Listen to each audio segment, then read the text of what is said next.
Bonjour. Bonjour. Bonne année, hein.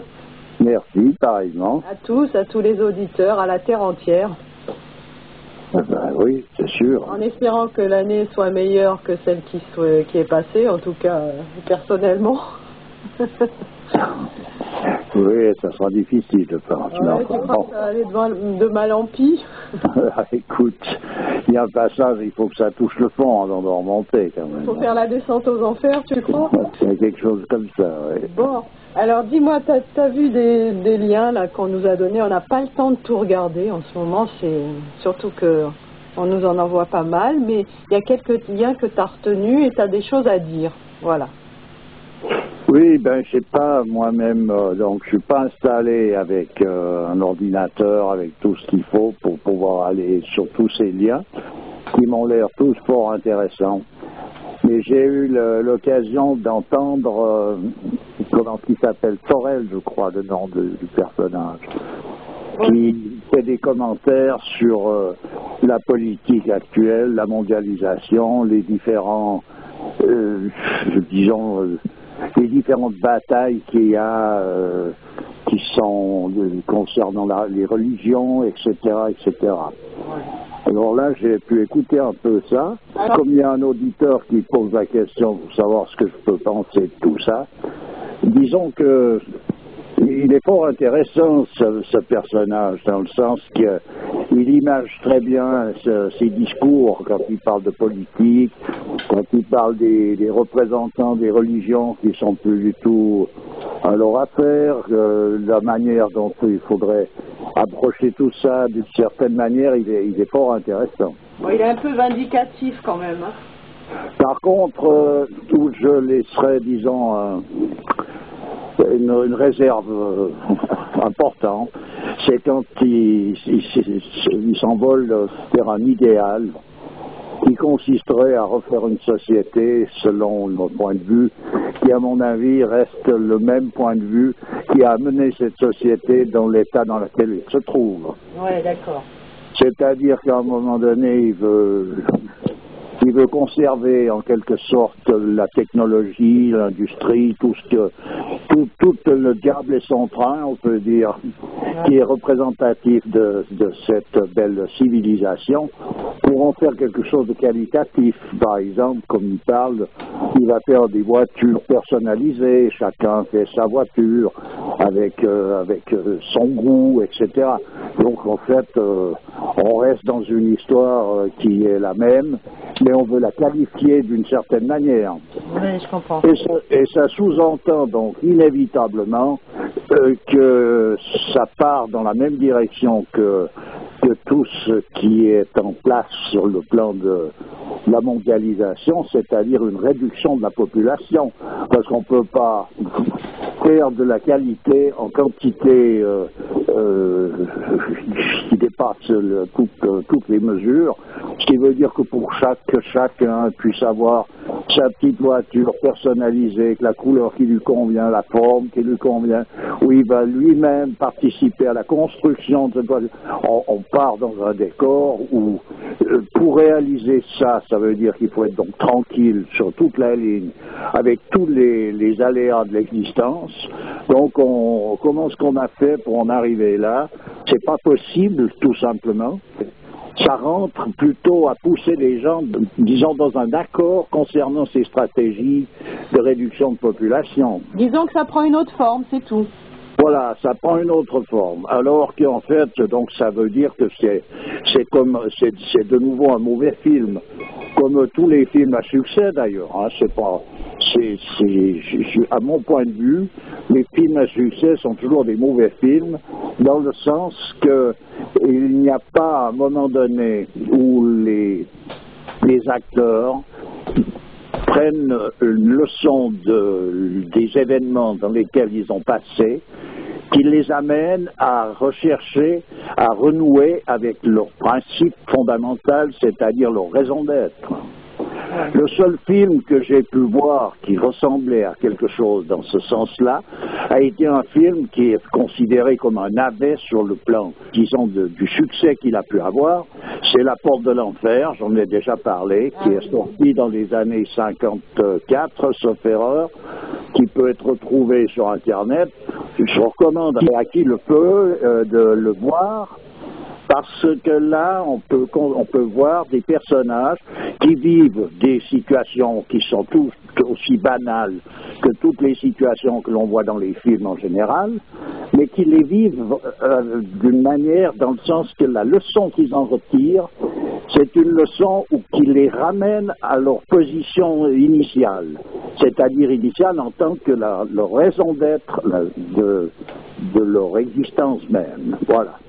Et c'est le seul film que personnellement j'ai pu voir. À présent, je ne dis pas qu'il n'y en a pas d'autres, mais en tout cas, voilà. Autrement, c'est des navets qui sont très bien joués, qui sont très excitants et qui attirent toute la population parce qu'il n'y a aucun effort à faire. Évidemment, c'est pas un souci. C'est une distraction, c'est un laisser-aller, donc tout va bien. Mais simplement, pour moi, c'est pas comme ça que je vois la chose, voilà. Si on veut aller en direction d'un redressement, il faut donc renouer avec toutes les démarches qui permettent ce redressement. Ça veut dire que la première des démarches, c'est d'avoir comme objectif de se retrouver dans la position initiale de ce que représente l'homme sur Terre, sa raison d'être. Voilà. Puis moi, je trouve toujours, c'est pas vraiment le mot, mais prétentieux, mais de vouloir changer le monde. Je veux dire, on n'a pas, c'est pas notre but déjà, et puis on n'a pas les outils pour changer le monde. Non, ça n'a pas de raison d'être. Il s'agit simplement de se repositionner juste par rapport aux principes. Voilà. Voilà, c'est tout. C'est pas à présent les événements eux-mêmes, les fêtes en eux-mêmes sont déterminés par la destinée. Et puis le changement vient de l'intérieur. Oui, tout à fait. Alors donc, il faut renouer avec ces choses-là. Il y a cette possibilité de retrouver ces démarches existe dans le cadre des religions ou des traditions diverses. Pour autant qu'on élague évidemment tout ce qui nous a été présenté, qui est le mensonge qui nous a été vendu au prix de la vérité. Mais disons qu'il y a tout ce qu'il faut là-dedans. Dans l'islam, quand on parle du djihad et qu'on parle de cette guerre interne que l'homme doit faire en lui-même pour retrouver sa position juste, c'est-à-dire sa primordialité, dans le christianisme, on retrouve ça aussi, les croisades, c'était ça, etc., etc., etc. Donc, voilà où se trouvent les solutions, voilà dans quelle direction les choses doivent aller, et non pas à fabriquer des héros qui ont gagné à mettre leur point de vue en avant par rapport à un autre point de vue qui reste de toute façon quelque chose de creux. Et de relatif. Oui, ça reste creux. Comme me dit, à un moment donné, c'est vrai que un idéal, si grand soit-il, reste quelque chose de creux. Il s'agit d'être en accord avec le fondement qui est à l'origine de la réalité de toute chose. Et non pas d'essayer d'idéaliser quelque chose par rapport à quoi? À des tendances personnelles, à des envies, des désirs, de grandeur. Ça ressemble à rien tout ça, c'est de la gaminerie. Voilà. Voilà en gros. À présent, j'ai vu qu'il y avait beaucoup de liens intéressants certainement concernant l'extraction du gaz de schiste, enfin tout ce tralala, toutes ces prochaines mises à jour. Oui, toutes ces histoires qui sont la continuation, en somme, de la destruction de la planète, qui est loin d'être revue comme étant véritablement notre mère, comme elle a été considérée dans tous les cadres traditionnels, mais que l'on continue de triturer, d'ouvrir, de disséquer jusqu'à la disparition, jusqu'à la mort de cette planète. Et je vois que ça continue de plus belle, parce qu'il y a l'aveuglement général qui est là, qui est présent, où il y a il y a tout à gagner, en quelque sorte, à scier la branche sur laquelle on est assis, quoi. Voilà. Ouais. Alors, il y a certainement beaucoup de choses intéressantes. Je ne vais pas pouvoir aller les entendre, les voir, parce que, comme je dis, je ne suis pas équipé pour ça. Alors, c'est à l'occasion que j'ai 2-3 indications, 2-3 informations, et à partir de là, je donne un peu ce que j'en pense, quoi. Voilà. D'accord. Ok. Voilà. C'est tout ce que tu as à dire? Oui, c'est tout.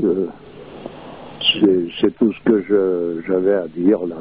Bon, j'aimerais lire un petit commentaire là pour cette nouvelle année. J'ai trouvé assez fameux, c'est d'un auditeur. Pour cette nouvelle année qui porte donc le chiffre 11, le chiffre 11 que la contre-tradition utilise beaucoup comme date rituelle, le 11 septembre avec les tours, etc. Moi, c'est ma petite note personnelle.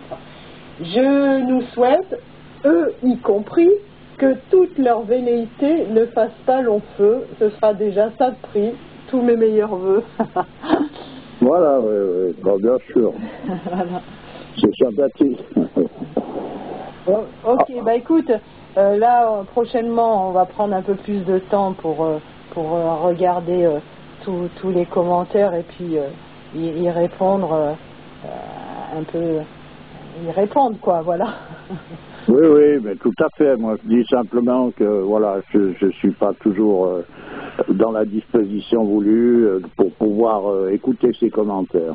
Ouais, ça viendra certainement. Il va falloir que je m'équipe un peu pour être un peu dans la course, mais pour l'instant, c'est pas le cas. Voilà. Ouais, puis moi, j'ai pas, en ce moment, c'est la course. Ouais, oui. J'ai pas beaucoup de temps, mais bon, j'essaie, je survole le site, là, Interloc. Je voudrais répondre à tout, mais j'y arrive pas, là. Alors, excusez-nous. Ah, ben, ça vient, non? Voilà, ben écoute, je te souhaite une bonne journée, et puis à bientôt, hein, avec la tête un peu plus reposée. Oui. Allez, Au revoir. Au revoir.